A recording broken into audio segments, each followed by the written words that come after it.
But area feeding programs are not the only ones that are concerned. A network of centers designed to help survivors of sexual assault in Louisiana. They're also watching those federal cuts, and they're wondering if they'll be next. As Mike McDaniel explains, the worry centers around all the unknowns when it comes to federal funding, which provides most of the money they need to keep services intact. When the doors open at the Family Justice Center in New Orleans, we serve over 4,000 survivors here every year.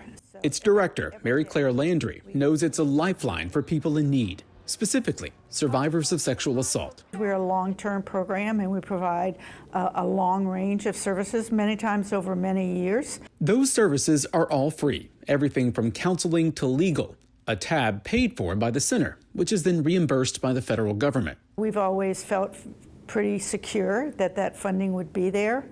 I think the challenge right now is really the uncertainty about whether that funding will continue.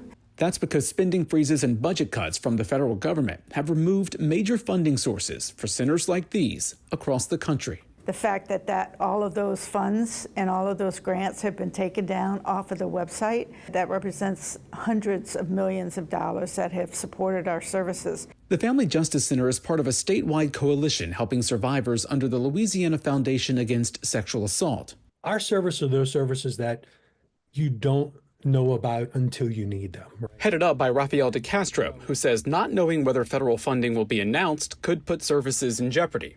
Basically, that whole circle of care that you would get if you're a survivor that's available free of charge is no longer there. Landry says over the last 2 years, the state legislature has given some money to help expand services.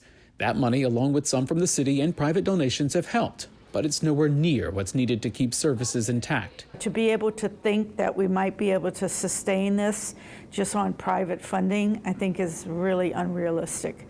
And unfortunately, our last option would be to start cutting services, which means people lose their jobs, and people who are really hurting become more hurt. A hurt the center's mission was created on to lessen.